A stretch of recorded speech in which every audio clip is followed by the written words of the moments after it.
Good morning, good afternoon, good evening, everybody. Welcome to this episode of the Note Closure Show. As always, Scott Carson, excited to be here today. On today's episode, I thought I'd ask the question because I got this from a realtor that I was talking to, somebody I've been networking with recently. And I kind of had to chuckle a little bit because she asked me, particularly, who's the right type of person to be a note investor or a real estate investor at that? Because she's a investor-friendly realtor. She'd be a future guest on the podcast. She goes, I really like working with new real estate investors. And I'm like, well, there's a couple caveats there when it comes to people that are real estate investors or note investors. Now, is a note investor really kind of the next evolution, or in some cases mutation, I guess you could say, of people evolving into who they are as real estate investors? And I'm a big believer that not everybody is cut out to be a note investor. Now, let's start off with some of the caveats here. I've worked with a lot of real estate people, coached a lot of people, from wholesaling to door knocking to yellow letters to fix and flipping, hard money lending, into the note aspect of things. And I think there's a gradual, as I say, maturity, growth of real estate investors as we get educated, as we move up, I guess you could say, the chain or the food chain, definitely, into different aspects of real estate investing, because a lot of times we all have very similar starts. So let's go that route before I start talking about who's a good fit and who's not a good fit, some of the characteristics that are of good note investors. First one is most people, when they start off, they get excited. They've read Rich Dad, Poor Dad. They watch Flip This House. They watch A&E TV, something like that. That's a very common thing. Why do I know that?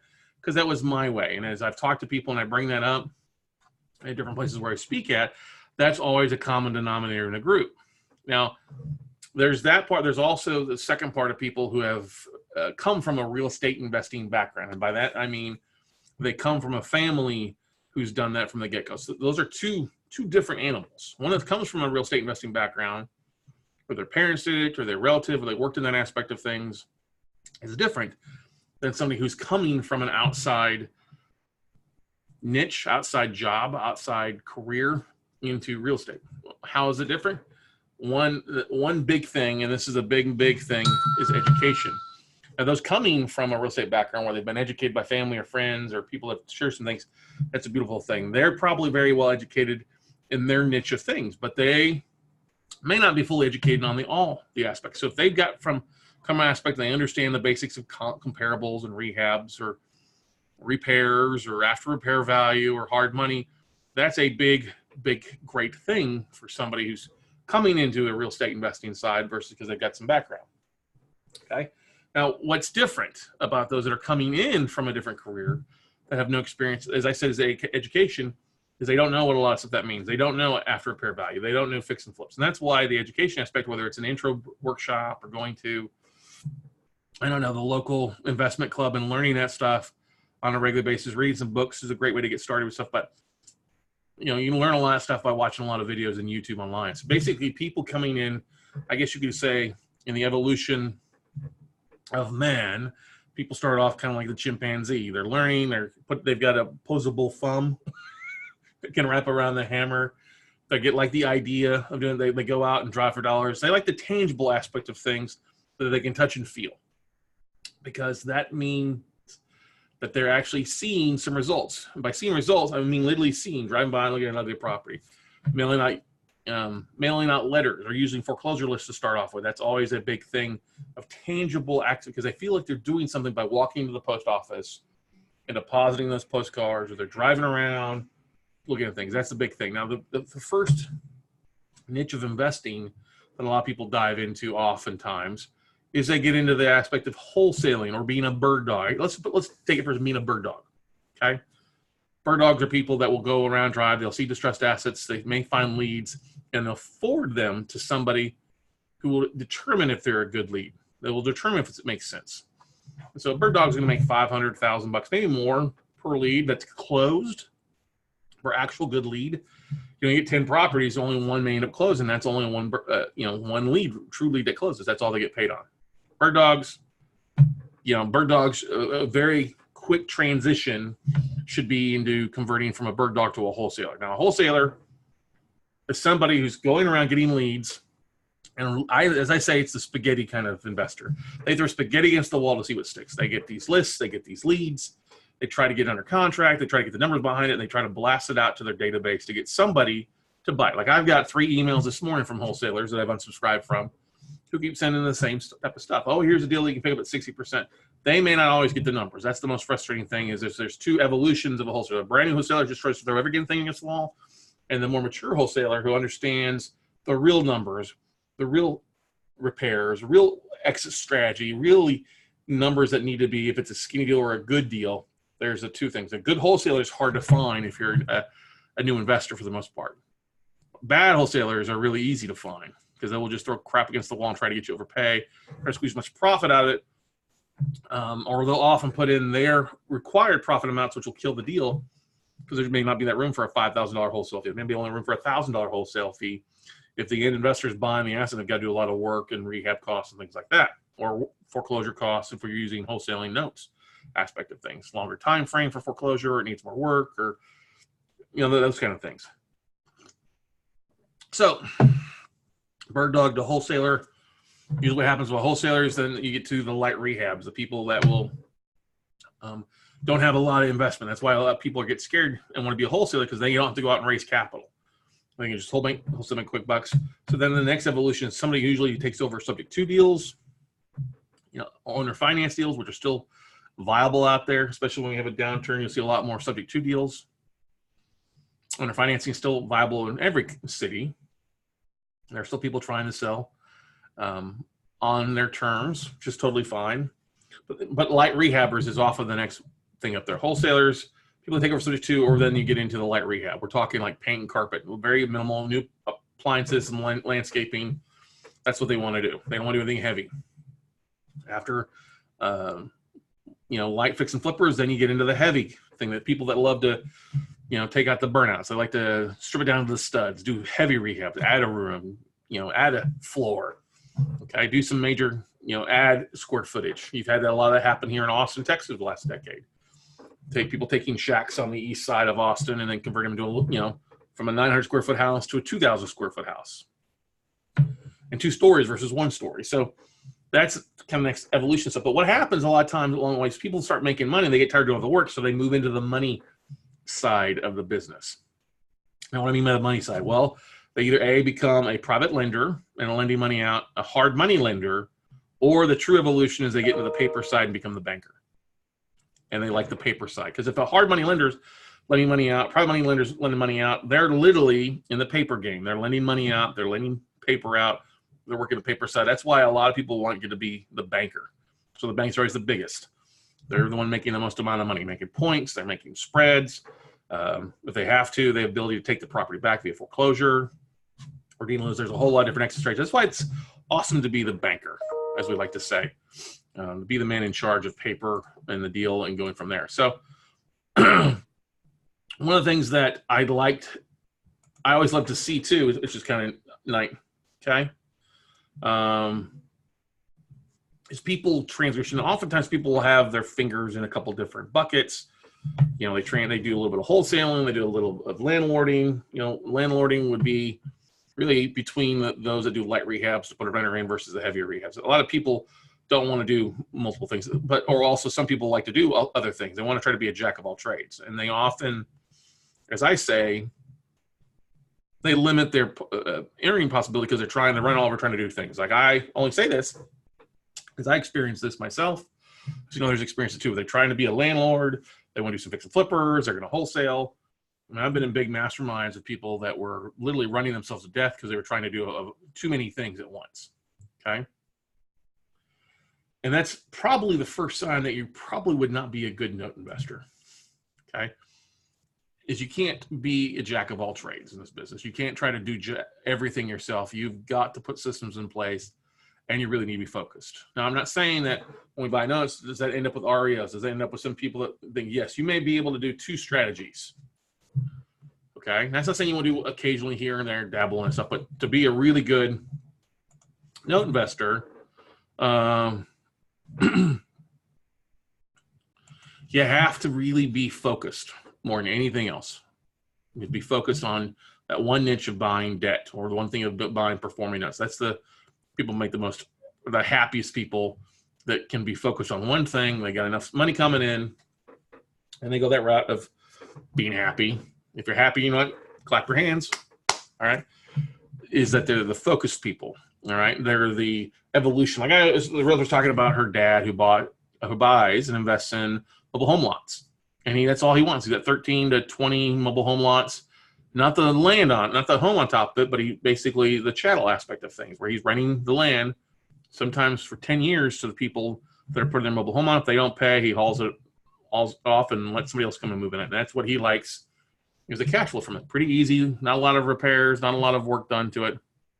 He's just able to work through that aspect of things. And there's a nice little cash flow. That's what he wants for retirement. That's it. I said, that's a brilliant strategy. He's focused on one thing. He's happy. That's why it makes him happy. He's not trying to do too many things at once. He's in the paper game, just a little bit different. He buys the notes, takes the property back on the lots, and then turns around and rents out the land to mobile home people. Now, I did this episode with the idea is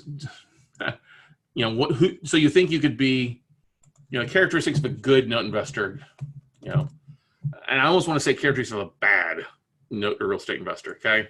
That's kind of what I'm trying to get at here is there's signs that people aren't cut out to be in this space. Here's the first sign when somebody is not cut out to be a note or a real estate investor.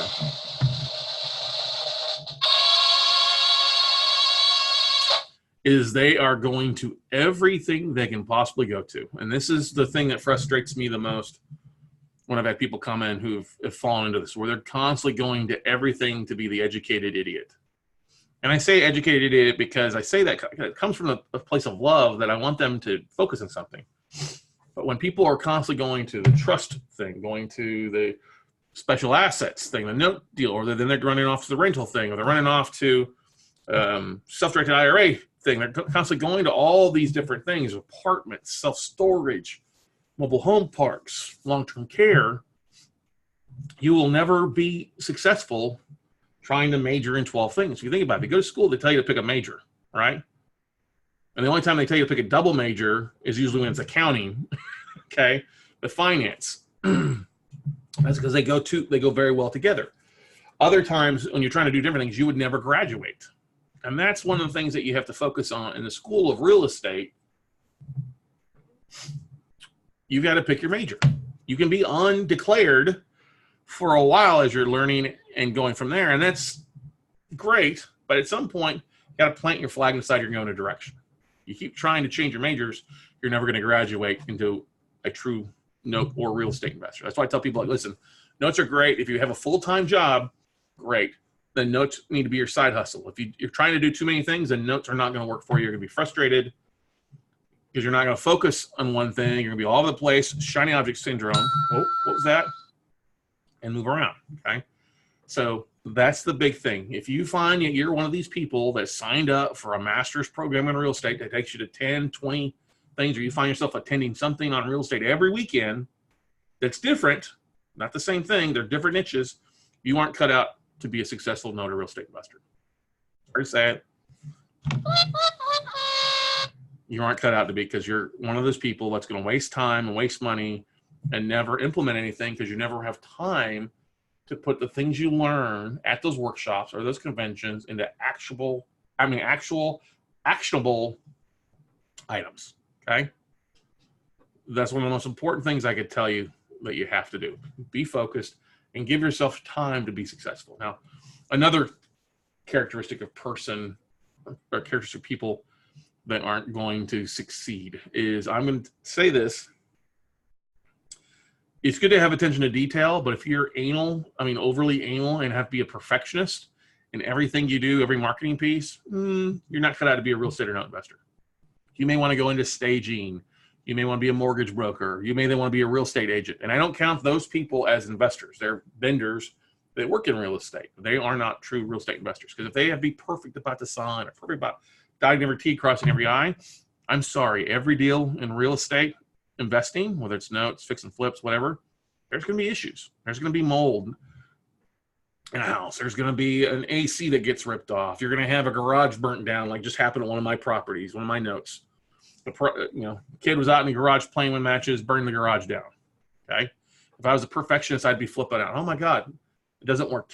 You can't be in your marketing. You can't be, oh my, I got to get everything perfect. No, delivered is better than perfected anytime. Okay. And the best analogy I've ever heard is if you have an Apple iPhone, the iPhone software is on version 14 now. They didn't wait around to get perfect. They went ahead and delivered it, and they sent updates out. And so that's what I tell people is like, listen, if you're marketing, don't worry about everything being perfect. Get at least the email out, and then if you mess up, hey, welcome to the club. Gives you an opportunity to grow. You'll see people that, oh, hey, your first emails were looking kind of ugly, but hey, your second round emails look better, or your marketing pieces or the deals that you're working on look a lot better because you're honing in on your skills, and you're spending time going in that right direction, passing the economics, passing the business, passing the business law aspect of your career or your education when it comes to, or your major in your niche of real estate, because there's learning curve along the way with everybody with experience. And the first 6 months of any type of focus is going to be the longest, sometimes the most frustrating. Some people will find deals immediately. Sometimes it takes some time for things to kick in. I mean, it took me weeks. I made 70 phone calls over 3 weeks to finally get the right person at Capital One before I got the right person there to send me a list of stuff. I could have given up many times. It took me 53 no's before I got my first yes, and dialing for dollars to asset managers the first time around. I kept track of it. That's a lot of no's. Most people have given up after 5 or 10 and not done anything and moved on to something else or try to do something. So that's the next phase. People that aren't patient aren't really cut out to be a note real estate investor. If you're getting huffy or puffy about little things, yeah, you kind of need to build a thick skin when it comes to note investing. You definitely need to build a thick skin if you're dealing with contractors and vendors and things like that. So, and realize that things don't always happen as fast as you want. If you have a problem with somebody taking longer than 12 minutes returning an email or a phone call or a text message, you probably don't have the patience to be a note investor. Okay. I see this happening all the time. People get all excited. They want to get something set up. They send an email and they don't get a response back by the end of the day. They don't think about how that other person, at vendor, other person may be busy. Your email is not the top priority. Maybe they're dealing with a fire burning garage, or maybe they're dealing with boarding things or stuff like that. Because that's one of the things you always have to give your vendors a little bit of leeway, because you're not their only job. But unfortunately, a lot of times, especially new investors, they think that their job is the only one around to do it. So you got to give a little bit of leeway. There's a good mix there, and you're going to learn that as you go through some things. Okay. Now, what's another aspect of things? Over-analyst paralysis. Now, we've talked about perfectionists. Everything's made perfect. And send the damn email. Delivered is better than perfect every time. The first to market is better every time than being a better. You can build them in a mousetrap, but if it's never gets to market, you're going to lose out in the market share immediately. Same thing in type of real estate stuff. You wait around to be perfect, your deals are going to go the way of the dodo to the bird or goes to somebody else. Okay. Now,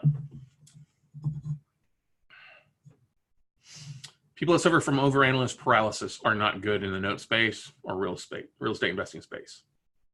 What do I mean by this? Well, these are the people that have a spreadsheet that's 12 pages deep. They overanalyze. They worry about every major single issue, but it doesn't end up happening. Now, I wish our best case examples happen every time. It's not. It's always somewhere in the middle. Rarely is it a worst case example. Sometimes it is, but most of the time it's somewhere in the middle. But if you are overanalyzed, if you rely on your spreadsheet for everything, and you have all your exit strategies, and they've all got to line up before they pull the trigger, you are killing the deal before it ever gets a chance, before you ever make a bid on it. And this was one of the hardest things that we found out for note investors a lot of times, is we taught, and I still do this day, if you're going to tape in, make a big offer. Don't just make 1 or 2 offers. Make a big offer and worry about the due diligence after you get kind of pricing and stuff. And you can make some general bids based on what they give you, but you're going to pull values, you're going to check taxes, you're going to check title. All that stuff is all built into the due diligence period. If you've got to have your exact number on the front end time, I guarantee you're going to over add expenses often twice. If it's an occupied asset, it's probably going to be a reperforming loan for the most part, or a foreclosure. it's not going to go one of 12 different ways. Okay. Or all 12. I'm sorry.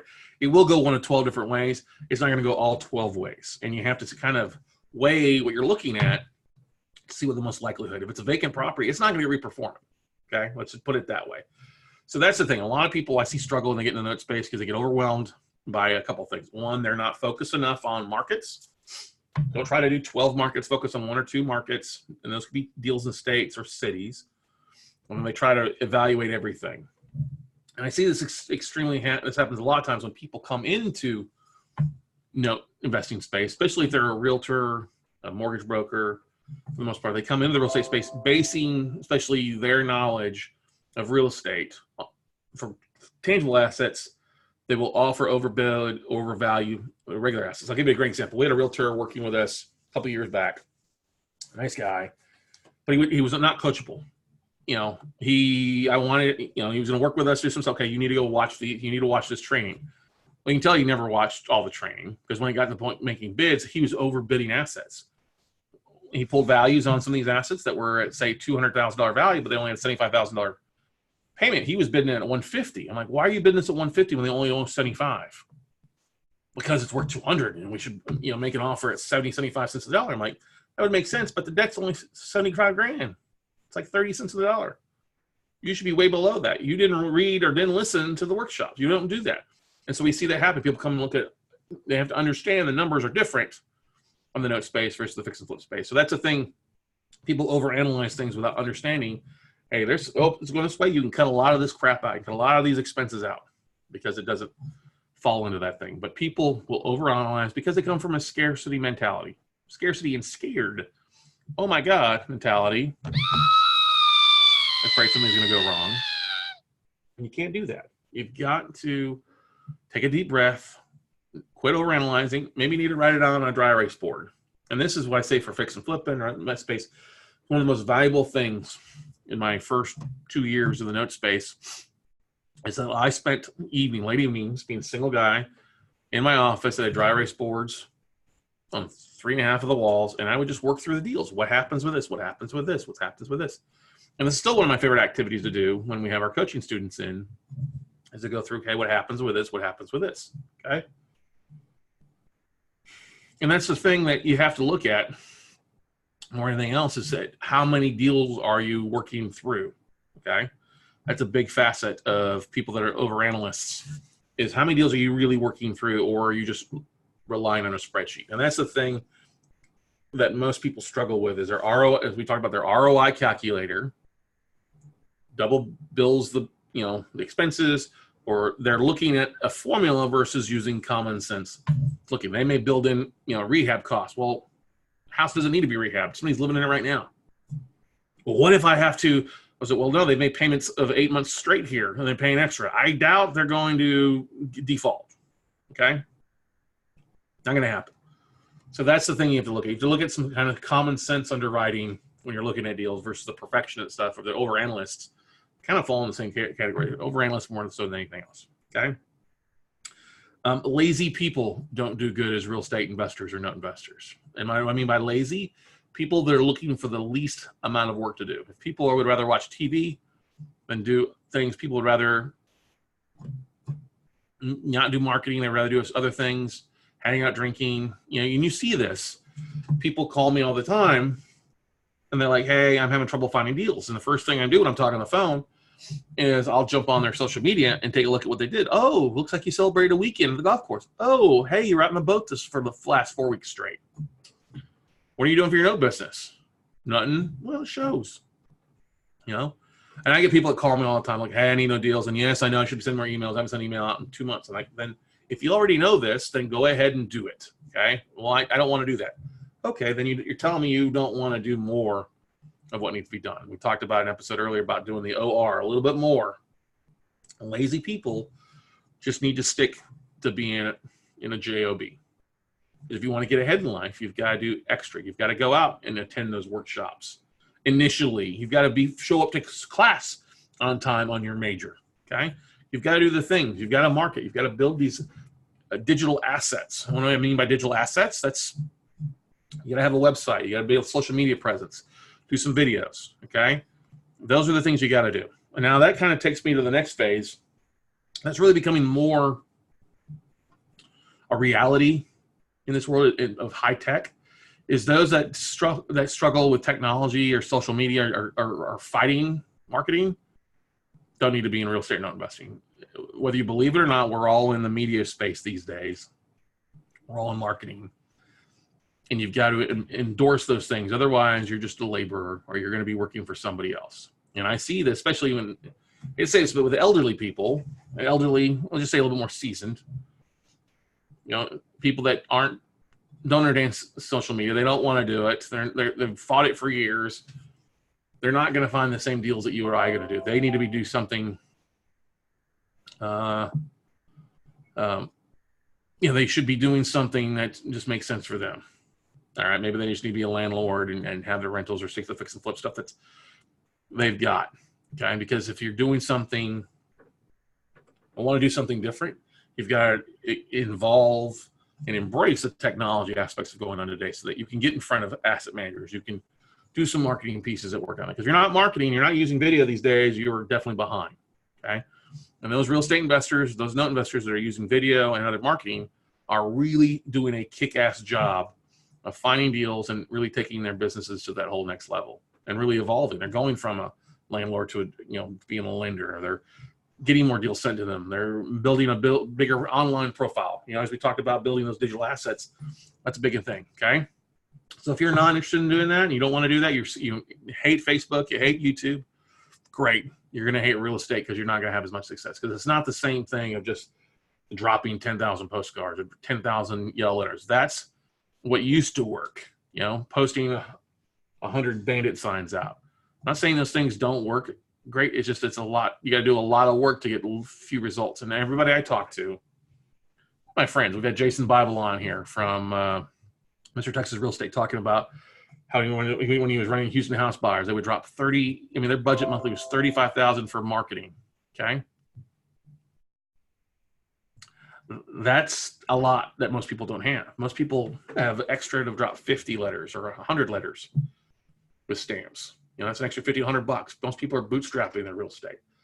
They don't have the time or the ability to compete with the big boys that are dropping thousands and thousands of marketing pieces. They might get a deal here or there, but it's going to be frustrating. If you really want to evolve and do some big things, you've got to do stuff on a regular basis. How do you do that? Well, the best way to do it is via the media these days, as we talk about, whether it's a podcast or whether it's a YouTube series or video or Facebook or TikTok these days, or Twitter, whatever it might be, Instagram stories. Pick the niche that works well for you and share it out there. LinkedIn is obviously blowing up right now. That's a huge aspect. Learn to leverage your resources, learn to leverage your digital footprint, and you'll see things a lot clearer when it comes down to it. So let's recap. Overanalytic people aren't good. Perfectionists aren't good. Lazy people aren't cut out to do this. Jack of all trades, people that run around try to do everything, aren't good. I'm going to throw something out there. Engineers struggle with this. They kind of fall into that perfectionist, overanalysis paralysis thing. Engineers struggle with the note business. Now, they may be good in fix and flips or rentals because they have very specific exit strategies once they take the asset back, but they often struggle with the note business because there's so many different exit strategies. And it's not all engineers. Some engineers do really, really well because they have that common sense. But when we see a lot of people that struggle with it because especially engineering, because they're like, I don't know which way to go, and they have a brain aneurysm and can't understand how everything can't make sense on the front end before they pull the trigger, that there's a lot of moving parts and there's different time frames of your due diligence, stuff like that. So engineers don't do really well. But they kind of struggle. And when I talk to an engineer, I chuckle a little bit, because you can talk to them, and for me, in 10 minutes, I can pick out whether they're going to be good or not, and things like that. Okay. Who else is not cut out to be a real estate investor or not investor? People, and I'm gonna be honest with this, really people that are the young people out there that suffer from, they would either go out or they're not focused on where they want to go in life yet. And they're in struggle with their careers, they struggle with a variety of things. They're going to bounce around until they figure out what they want to do. we've seen that most people over 35 to 65 is where 80% of our audience is, roughly at 85, maybe it's more so. But those are more the serious part, where they're looking to put some money away. They're looking to start making. They're making some money, and they're looking to make some more money. And they want it. They've been sold on the rat race, which they know is a lie, and so they want to go a different route. And that's what it comes down to. So they're focused. They're smart. They're educated. They understand social media. They understand digital assets. They understand it's a business process, and they get rocking and rolling and go their merry way, and are off and going and gradually growing. Now, I've talked to people. I've been out and spoken to people and offered things to people, like. I talk to wholesalers. I'm like, hey man, you should really talk to your people that are buying your deals and have them fund your deals and split the deals with you versus being a wholesaler. Make a whole lot more money. And they're, oh yeah. But they never get around to taking the next step. So they're always a wholesaler for the next 5-6 years and leave so much money on the table. So kind of going back to the one thing is you got to be coachable. Well, who do we find that do really well? We talked about realtors. We talked about mortgage brokers. Mortgage brokers do really well. Realtors do really well if they understand the fix and flip side of things. They've got that real estate background, not a traditional agent, because most agents can't understand that. They're pretty cheap when it comes to marketing. Most of them are living, commission to commission. Okay. What I'm trying to get at is people that are coachable. Usually, what we have found have come from some sort of team philosophy. And what I mean by team philosophy, they're an ex-athlete. They were in the band. They understand the team concept of things and that they can't do it all themselves. All right.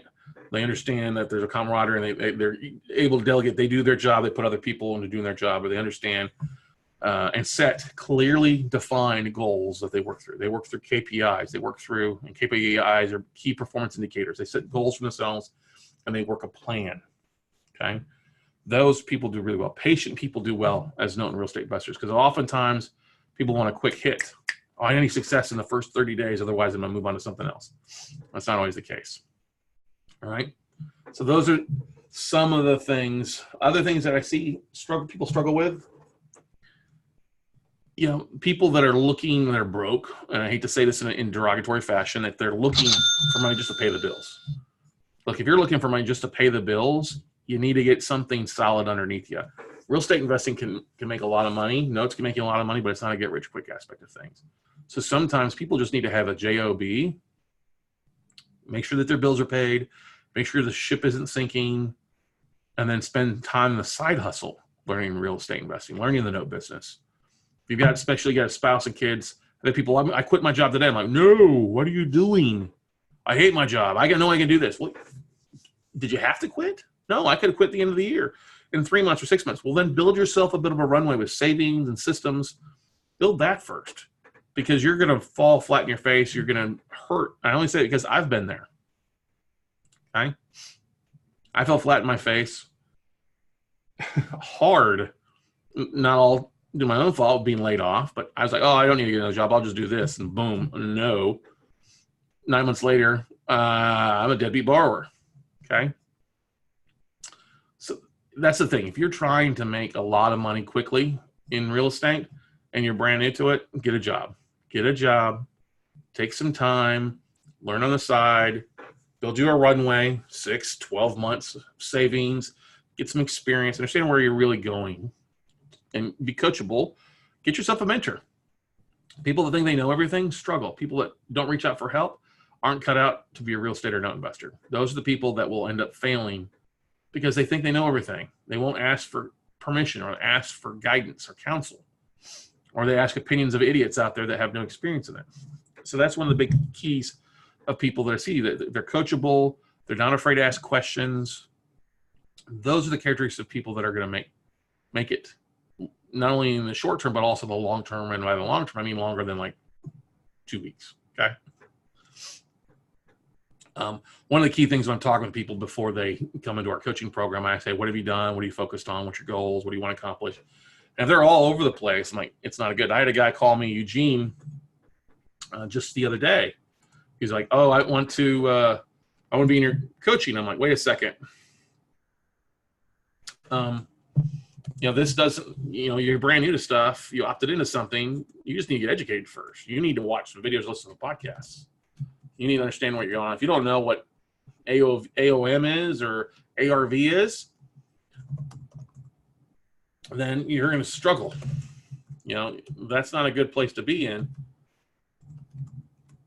because you're not going to know what the hell to do. So you don't need to be spending 15, 20 grand on a coaching program. You need to take some time and maybe spend $500 on a class, or watch some videos to get your feet under it, and then take a class or 2-day or 3-day workshop and go from there.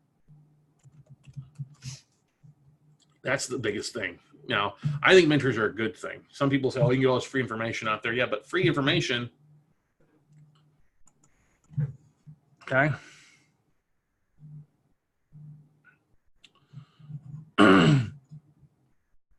Free information is just free. It doesn't give you the experience. And people that bash on mentors, bash on people that are charging for their time and their experience, really need to take a look at themselves. Yeah, people have been burned. I'm not gonna, there's people selling out there, other crap out there that's not workable. It doesn't work in this industry. Yeah, it doesn't work this year from 3 years ago. I agree with that. But if people are closing deals, like my 10 years of experience, 10 plus years experience in that space is worth something. If you want to come in and sit down and get my list and my leads and learn how I do things, it's worth something. That's, you know, that's the thing you got to keep in mind. Hey, my experience, my knee scrapes, my mistakes are worth something to help save you making a big mistake. So free has no value anyway. All right. So be careful of people out there spouting off, oh, I know I'm not going to pay for a mentor. That's great. Then you can deal with taking you 6 years, what you could be doing in 6 months. Okay. That's the big thing that you don't want to do. Okay.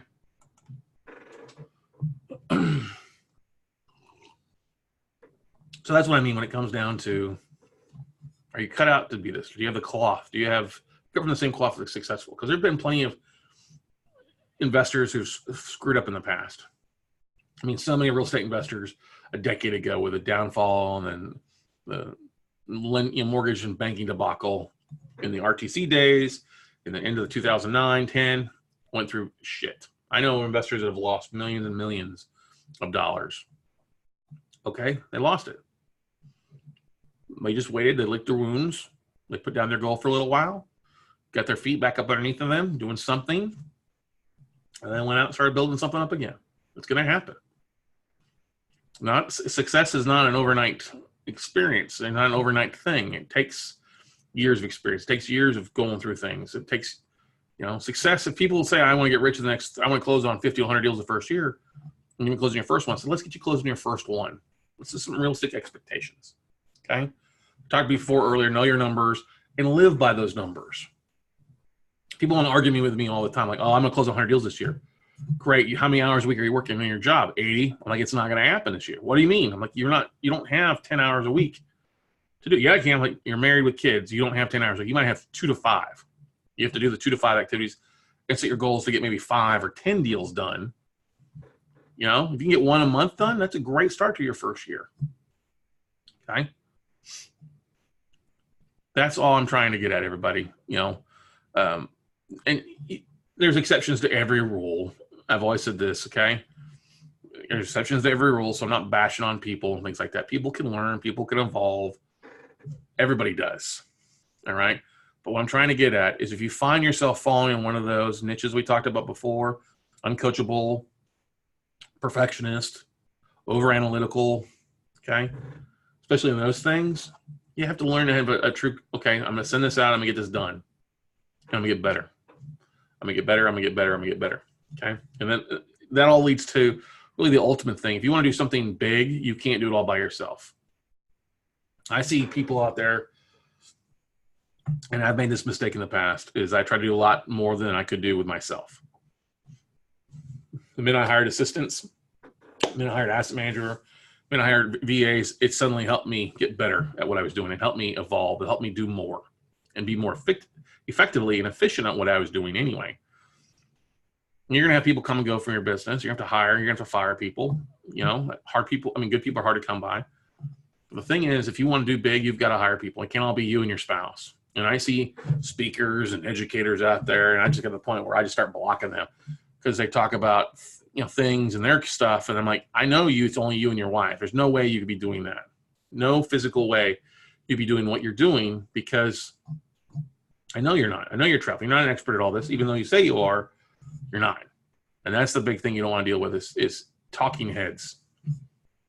You know, I will be the first one to tell you that we have had our issues that we have worked at overcoming and getting to overcome and move on. You're not in this business for 10 years with everything going hunky-dory, everything. And you also have to learn that people that have only been around, that are flashing the pans, that have been around a year or 2 years, that haven't done a ton of deals, can't guide you through those tough times because they've not been there. You also have to realize that an employee, somebody who's an employee with a salary, cannot teach an entrepreneur how to be successful if they don't have the same stresses, the same things. Hey, oh, my bills are paid every month because I have a salary. That's great. You can't teach an entrepreneur who's 100% of a real estate investor, an entrepreneur, how to be successful because you're not doing it yourself.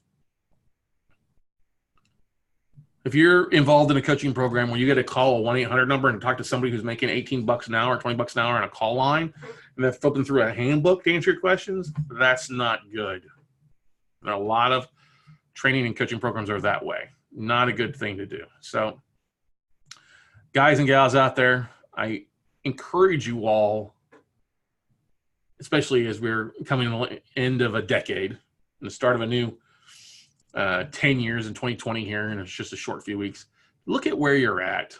If you really want to dive, you're new to real estate investing, great. Or you're struggling in real estate investing, and you've maybe I've touched a few nerves on this episode and what you're listening to or watching.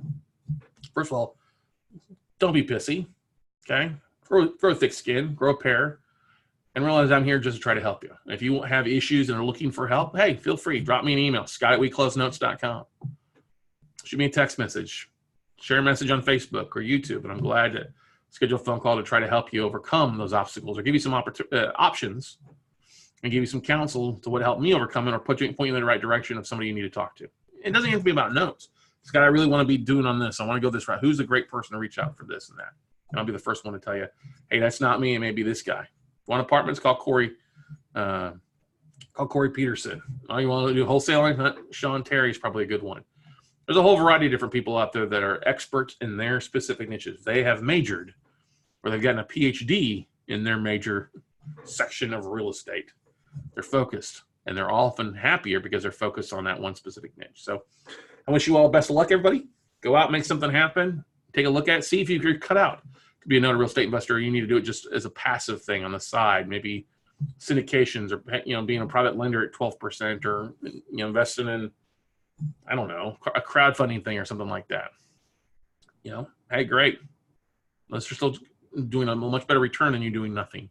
Your money sitting in a 0% or IRA account that's not doing anything. That's actually losing money. So go out, take some action, everybody. Reach out to me if we can, and have a great day. We'll see you all at the top, everybody.